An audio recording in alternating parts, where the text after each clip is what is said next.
Welcome to the Manager Lab, where we delve into the increasingly dynamic world of talent management. In each episode, we will unravel key insights, break down the most relevant books and articles, and provide actionable tips to optimize your approach in developing and retaining top talent. Stay tuned for a deep dive into the art, science, and strategy of unlocking your team's full potential. Let's enter the Manager Lab. Today's episode is based on the Harvard Business Review article, Why Leaders Should Let Minor Mistakes Slide. Now, at first glance, this idea can sound a little risky because most managers are taught catch mistakes early, hold high standards, and correct issues immediately. And yes, accountability definitely matters, but the article makes a powerful point. Great leaders know the difference between a mistake that needs correction and a mistake that needs perspective. Because if leaders react to every tiny error, eventually people stop taking initiative. They become cautious, overly safe, and emotionally exhausted. So the goal of leadership is not to create perfect employees. It's to create confident, capable, situationally adaptable people. And sometimes that means allowing small imperfections in service of bigger growth. So today we'll unpack why leaders overcorrect, the hidden damage of micromanaging small mistakes, what kinds of mistakes should never slide, and then the practical ways managers can create accountability without creating fear. So let's dive in. Why leaders struggle to let small mistakes go. So many leaders correct minor mistakes because they care maybe even too deeply sometimes. They want excellence. They want consistency. We want customers and stakeholders to have a great experience. But over time, high standards can quietly drift into hypercorrection. So maybe it's fixing every typo in a presentation, reworking an employee's email before it's sent, calling out tiny process deviations, or jumping in immediately when someone is starting to struggle, or correcting style instead of substance. And the problem isn't just the correction itself, it's the cumulative emotional effect that has on employees. When they feel constantly scrutinized, they begin to think, I'd rather play it safe than try something new, or I'll wait for approval, or I won't take ownership because I'll just get corrected anyway. That's when initiative starts disappearing. So the article here highlights that effective leaders intentionally decide which mistakes matter most and which ones are simply part of learning, growth, and human variability. Because every correction has a cost. And smart leaders ask, is this correction worth the reduction in confidence, speed, creativity, or ownership? And that's a very powerful leadership question. Okay, so let's talk a little bit about the difference between dangerous mistakes and then developmental mistakes. Because to be clear, this is not about lowering our standards. Some mistakes absolutely require immediate intervention. Anything that involves safety or ethics, compliance, respect for our employees, legal exposure, or maybe repeated negligence. These cannot slide. But many workplace mistakes are developmental mistakes.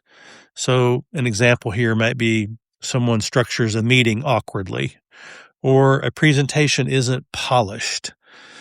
An employee tries a new approach that's imperfect, but substantively okay. A newer manager handles a conversation very clumsily, or a team member solves a problem differently than you would have. So those moments often become the training ground for growth. And one of the biggest leadership traps is very confusing here. It's not how I would do it, or you say not how I would do it with wrong, or at least that's what the employee, it's what your direct report actually hears, is that they've done it wrong. So great leaders leave room for individuality. Because if employees can only succeed by doing everything exactly the leader's way, the team never scales. So key takeaway number one in my mind is don't interrupt learning too early. One of the most practical lessons from this article is that people learn faster from experience than from constant correction. So as leaders, we often jump in too soon. We rescue them, we edit, we redirect. And while that might improve the short-term outcome, it can really weaken the long-term capability of that direct report.